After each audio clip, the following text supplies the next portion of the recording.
Hello folks, and welcome back to my channel. Today we're diving a little bit more in depth into working with threadless body jewelry.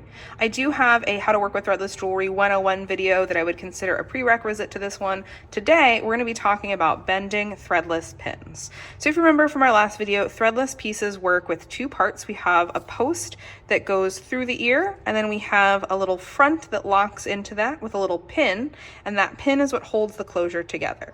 Now when these first arrive from the manufacturer, they are not typically bent, so the pin just slides in and out really easily, and honestly you can just shake it out and it will fall out, which obviously we do not want to have happen with our jewelry.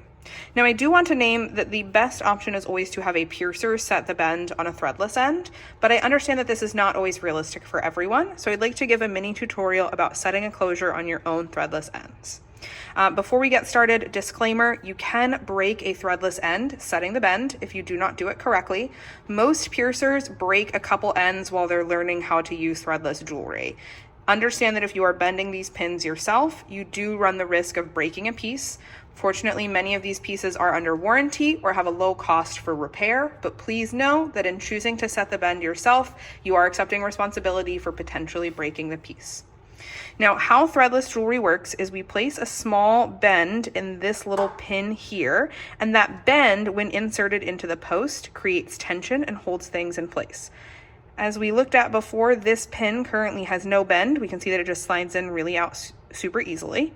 We're going to create the bend that is going to set our tension. So what we're going to do, we are going to take our threadless end and our post, preferably the exact post that you want to wear this threadless end in, as each post will have a slightly different tolerance to how it fits with the bend. We're going to get that pin inserted just a little bit of the way into that bar. So we're not going to have it super close here. We're not going to have it out. We're going to have it just in a tiny bit.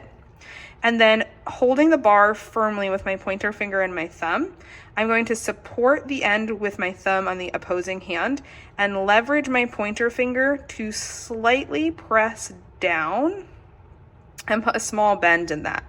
I'm going to start very small and very slight with this, and then I'm going to press it into the post. That bend was pretty minimal, so now I'm going to go ahead and, again, we're inserted only partway into the post. I'm going to go ahead and press down a little bit more. Now we can actually kind of see that bend in the pin as the piece is sticking out of the post. When I press this in, we can hear that really satisfying click of a pretty secure closure. I'm now going to double check this closure by pulling apart, and that requires a nice medium amount of force. That's what I would like that to feel like. Once again, I'll lock it together. Feels pretty secure. Nice moderate amount of force to remove. This is ideally what we are looking for when we're setting a threadless pin bend. Now, a common mistake when setting the bend or closure on a threadless pin is overbending it. So folks will often get overzealous and they'll bend it really far. See how far down this is? If I try to press this into the post, bad example, I know how to leverage things on this. I can get it in. This is going to be a really tight lock, but what can very often happen, it's actually really hard to do this the wrong way as an example for people.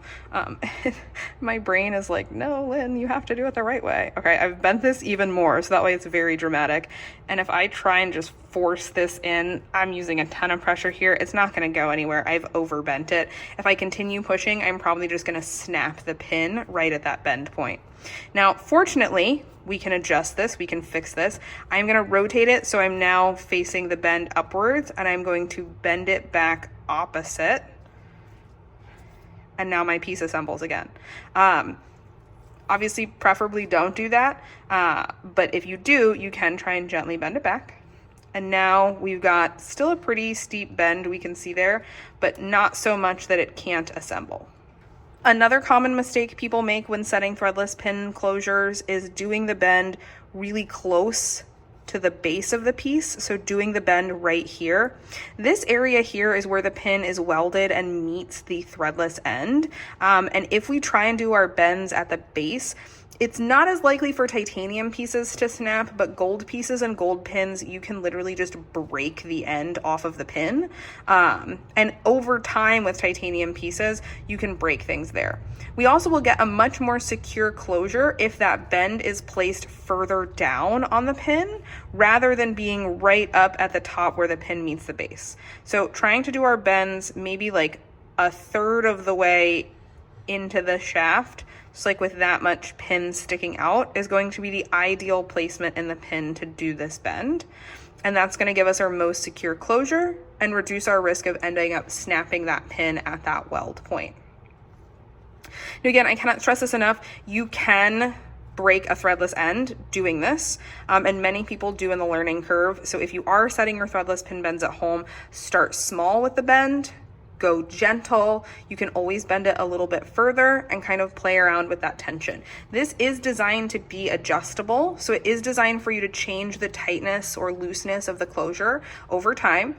So you can kind of fidget with those bends. You don't have to get it perfect first shot. Neometal is the company that actually invented threadless body jewelry, and they have some really amazing tutorials with graphics on how to set threadless pin closures on their website. Even if the piece you got is not from Neometal, I strongly suggest checking out the Neometal website to learn more about how to work with threadless jewelry and how to properly set these pin bends. Go slow, go careful, and definitely wear gloves. Trying to do this with your bare hands, you've got no grip. Your fingers are just going to be sliding all around on the jewelry, and it's going to be so hard to get correct leverage on the pin. So please, please, please wear gloves. And again, if you have a piercer near you who will set the closure on your threadless ends, that is definitely the best way to go about it. If you don't, hopefully this video helps. Remember, we want to go only a little bit into the bar with a pin. Start small with those bends, work our way up. Maybe try practicing on an existing piece you have that is less expensive before you try and set the bend on a really pricey piece. And good news, most companies warranty their pieces, so if you do break it, you may just pay a small fee to have it repaired. All right, folks, hope this video helps. If you do end up setting your own threadless closures, I'd love to hear your feedback on it, and have a great rest of your day. I'll chat with y'all again next week. Bye.